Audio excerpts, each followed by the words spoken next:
Hey everybody, welcome to Starbase Nerdtron, and today we're going to be talking about Season 3, Episode 4 of The Mandalorian. Just warning, there are going to be spoilers. I'm going to talk about what happened in the episode, so if you haven't seen it yet, pause here, go watch it, and come right back. Alright, so this is a much shorter episode than the last couple have been, and I did not like that at all. It's really started to irk me that some episodes are like an hour long and some are only 30 minutes, and of that 30 minutes there's 5 minutes of recap at the beginning and then there's 10 minutes of credits at the end. And so because I have to know who did the Finnish voice dubbing for one of the characters. Great.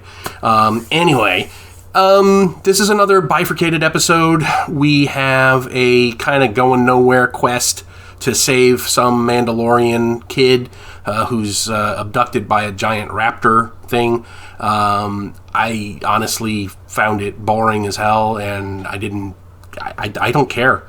I mean, I think part of the reason that it's so hard to get invested in these characters is that you can't see the faces of anybody.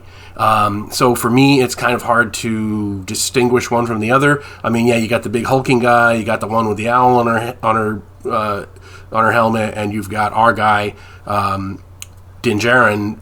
But other than that, they're all just a bunch of kind of ciphers in the background, and it's hard to invest emotionally in somebody when you can't see their face. You know, that's we're hominids. That's what we do.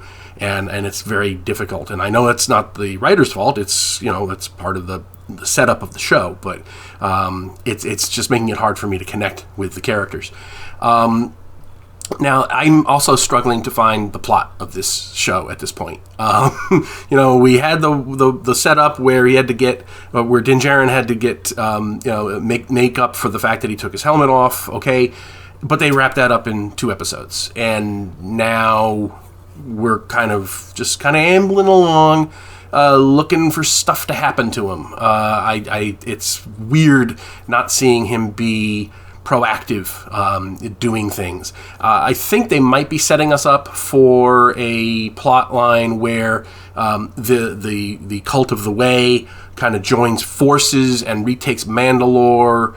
Now that she's one of them, and maybe she's going to use them as her way of, becoming the Queen of Mandalore, or whatever the thing is. They might be setting that up, but if they are, they're taking way too long to do it. And I know she's a hero because she saved the kid. Okay, fine. I'm expecting big things in the next episode if that's where this is going. The other half of the episode was a flashback, and it was really neat. Because you might not realize who exactly was there. It was basically the flashback answered a question that fans have been asking for 3 years now: is how did Grogu survive Order 66? So we have this rather lengthy flashback in the Jedi Temple while there's clone troopers killing Jedi left and right, and this one guy manages to get Grogu out in his little floating pod, and then they run away together, and he gets another ship and flies off. But what you don't know is, and I had to look this up, I didn't know it myself. First of all, the actor of the guy who saves Grogu with the 2 lightsabers and everything, he's Ahmed Best. He's the guy who played Jar Jar Binks in the prequels. And while I know I know the character has gotten a lot of grief, and deservedly so, way too much of that has gone on to the actor. He's good. He's a fine guy. He's a fine actor, and he doesn't deserve to get all the disparagement that he gets for a character that he played. It's like the guy who played Joffrey in Game of Thrones. A lot of people kind of map the character onto the actor, and it's not fair. But they brought him back, which is great.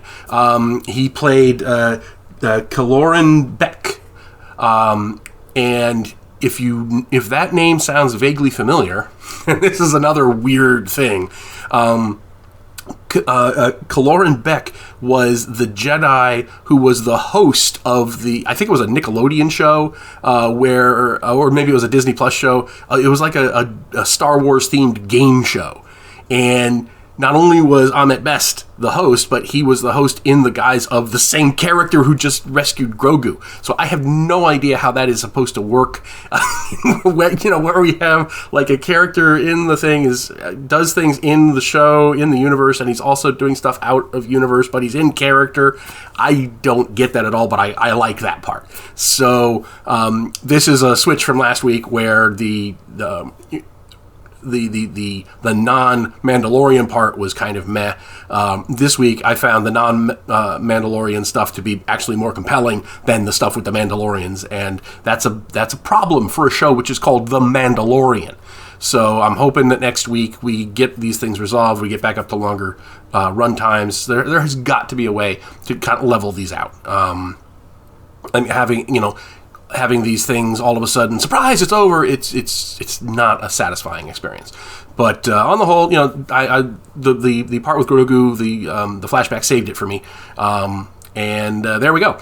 So let me know what you think in the comments. Have you seen it? What did you think of the episode? Love to hear from you, and I will talk to y'all later.